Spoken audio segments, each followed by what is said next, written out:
Assalamualaikum warahmatullahi wabarakatuh. Halo Sobat PPG semua, perkenalkan nama saya Devi Roslina. Saya guru BK di SMK PPN Tanjung Sari. Saat ini saya tercatat sebagai mahasiswa PPG dalam jabatan kategori 2 di LPTK Universitas Negeri Surabaya. Pada kesempatan kali ini saya akan menayangkan cuplikan video layanan konseling individu dengan teknik Cognitive Behavioral Therapy. Selamat menyaksikan.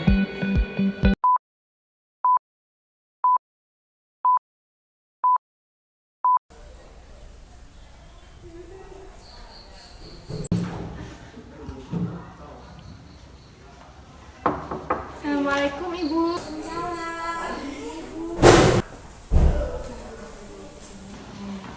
Gimana kabarnya? Alhamdulillah. Hari ini lumayan cerah. Apakah sama dengan isi hati? Tidak Ibu, hari itu ada sedikit problem, tapi problemnya lumayan besar juga mungkin Ibu, berdampak ke pembelajaran gitu, juga keseharian Hani. Hani bingung kalau nggak ke Ibu ke siapa lagi ceritanya. Ya. Di BK itu memang ada layanan konseling individu, terutama menggali permasalahan peserta didik di sini gitu ya. Sebelum kita masuk ke masalah yang mungkin Hani akan ceritakan, di sini kan Ibu bertugas sebagai konselor.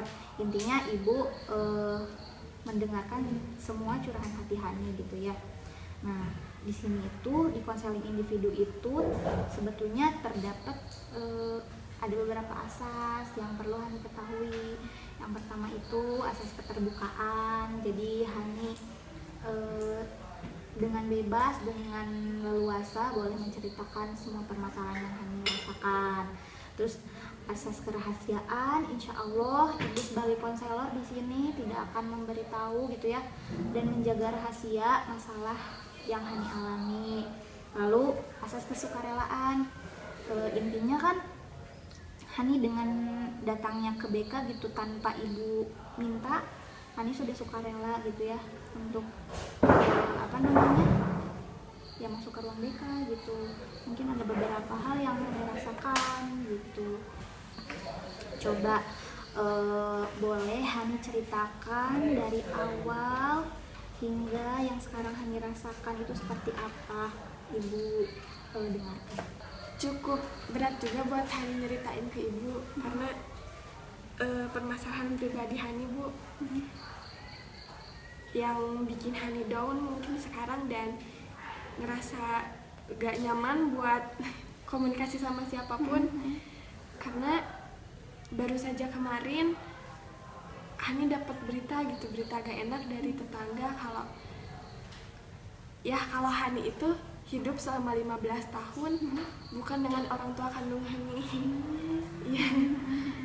Jadi kasih sayang yang selama ini Hani dapat tuh ternyata hanya dari orang tua angkat Hani gitu. Dan Hani pun baru tahu kemarin, dan bahkan taunya dari tetangga, Bukan dari orang tua Hani sendiri ya, gitu Bu. ya. Dan shock banget gitu. Malahan kemarin bingung lah mau ngapain juga, kepikiran terus. Dan pikir kalau 15 tahun ini orang tua kandung Hani kemana aja gitu, dan kenapa Hani harus diangkat, walaupun memang Hani kasih sayangnya penuh dari orang tua angkat Bu, tapi kan rasanya beda gitu setelah mengetahui kalau Hani angkat anak mereka gitu. Ya. Terus berdampak gak ke maksudnya ke kehidupan sosial, di sekolah gitu, pergaulan di sekolah gimana? Berdampak.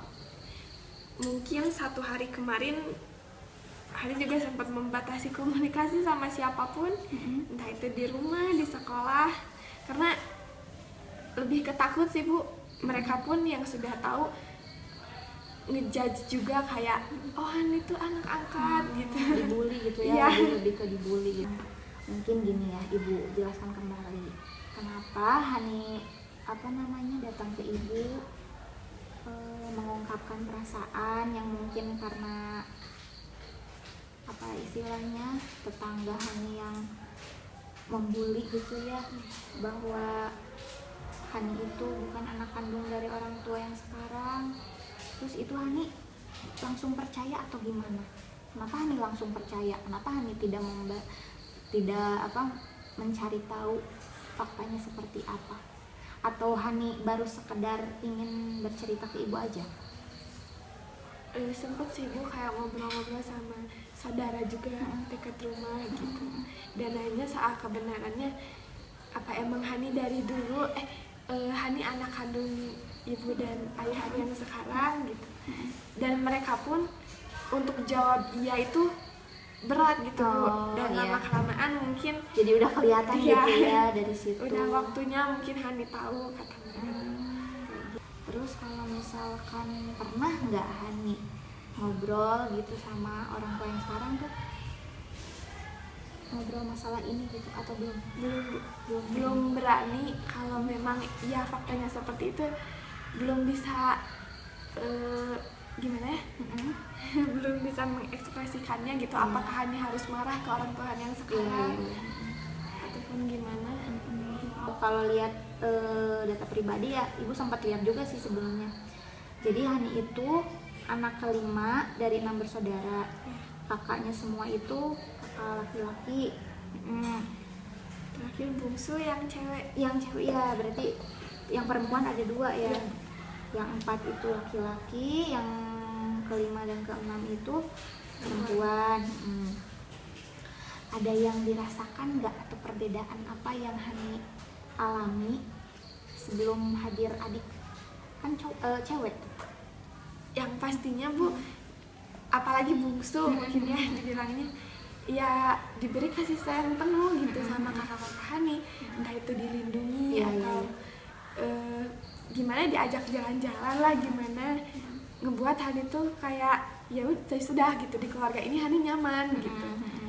Namun semenjak kehadiran adik Hani, jadi mungkin perhatian itu terfokus ke adik yang baru, apalagi cewek. Jadi pada senang kan kakak-kakak cowok Hani tuh, jadi perhatiannya terbagi gitu. Mungkin merasa bukan iri sebetulnya ya, kenapa kok setelah adanya adik perempuan lahir gitu kasih sayang Hani merasa mungkin ya, Hani merasa kasih sayang mereka itu berkurang ke Hani kayak gitu. Nah itu kalau menurut ibu hanya perasaan Hani saja, hanya pikiran negatif Hani saja. Kenapa? Karena ibu tanya balik ya, Hani bisa seperti ini sekarang karena siapa? Karena orang tua Hani. Iya, berarti intinya mau itu anak angkat, mau itu anak kandung, kalau kasih sayang orang tua ke anaknya itu tidak ada bedanya, hanya status sosial saja ya. Cuman mungkin ya ibu juga bisa memahami gitu ya perasaan Hani yang sekarang gitu setelah mengetahui status sosial Hani teh ya sebagai anak adopsi. Ibu juga paham, bisa merasakan. Cuman ibu sebagai pendengar gitu, sebagai konselor yang seharusnya memberikan solusi yang baik, ibu mengharapkan Hani itu tanamkan rasa bersyukur yang tinggi kalau menurut ibu. Karena kalau misalkan orang tua, meskipun orang tua angkat ya, kalau misalkan orang tua angkat Hani sampai saat ini tidak sayang, tidak memberikan perhatian ke Hani, Hani gak akan sampai sekarang bisa kayak gini. Coba pikirkan baik-baik lagi ya. Tapi mungkin butuh waktu juga Bu Hani buat menerima itu semua. Iya, ibu juga paham pasti. Soalnya kan tidak semua peristiwa yang kita alami tiba-tiba gitu ya, kita bisa melupakannya dengan cepat gitu. Mungkin Hani bertanya-tanya ya, dimana orang tua Hani sekarang yang orang tua kandung Hani gitu ya. Nah, ibu sempat ngobrol juga ke orang tua angkat Hani tuh, katanya gini, Bu, kalau misalkan anak itu tahu yang sebenarnya bakal sakit hati, katanya gitu. Berarti orang tua angkat Hani teh melindungi biar Hani nggak sakit hati gitu. Jadi Meskipun sempat Hani ngobrol ke ibu juga. iya sempat. Oh, Jadi Hani tuh istilahnya mah dilindungi tanpa Hani ketahui gitu. Hani tuh dilindungi orang tua angkat Hani dengan segimananya sih gitu. Kasih sayang yang ayah sama ibu berikan tuh seperti apa cenah. Itu teh tidak usah diketahui oleh Hani. Itu teh gitu bilangnya kata bapak angkat gitu ya. Terus kata ibu kayak gini, oh berarti selama ini memang benar Pak, Hani itu anak adopsi gitu ya. Iya, cuman cina saya tidak memperlakukan Hani itu sebagai anak adopsi, bukan sebagai anak angkat, tapi sebagai anak kandung saya sendiri. Bapak tuh sampai bilang kayak gitu. jadi sebegitu sayangnya Ya ya, Bu. iya, makanya mungkin itu hanya perasaan negatif Hani saja yang Hani alami gitu. Terus Hani belum bisa melihat sisi positif dari kasih sayang mereka. Misalkan sekarang adik udah lahir, ya jangan menyalahkan adik lahir gitu ya. Meskipun dulu Hani satu-satunya anak perempuan di keluarga bapak sama mama gitu,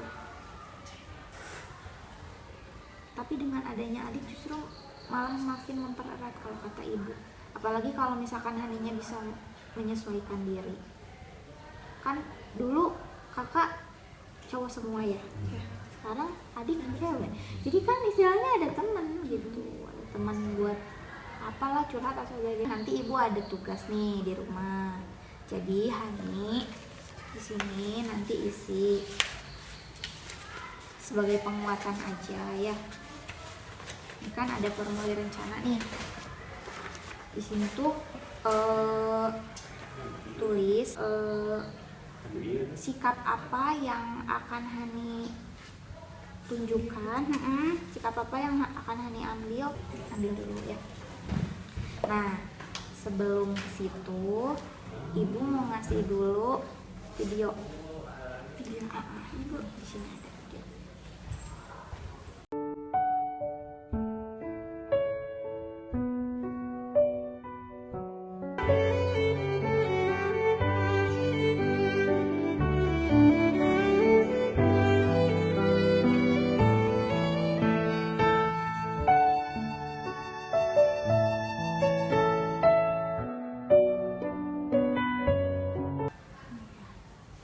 Gimana setelah lihat video itu? Hani paham? Iya, Bu. Berarti gimana tanggapan Hani tentang video itu? Ya berarti Hani masih kurang bersyukur sama keadaan Hani. Dan mungkin masih banyak orang yang lebih punya masalah dari Hani. Selagi masih bisa, masih dapat kasih sayang dari ayah dan ibu yang sekarang, berarti nggak apa-apa ya, Bu. Tidak merubah apapun. Betul. Jadi perspektif Hani harus diubah ya, dari tadinya negatif thinking gitu, tapi dengan sudut pandang yang lain. Sebetulnya ada banyak hal-hal yang perlu disyukuri yang Hani alami gitu. Ya, jadi kesimpulan dari konseling hari ini tuh apa, Hani, yang dapat Hani simpulkan?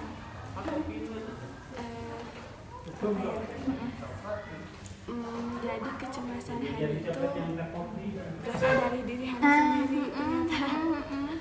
Dari cara Hani memandang status sosial Hani yang padahal tidak berpengaruh pada apapun ya, Bu.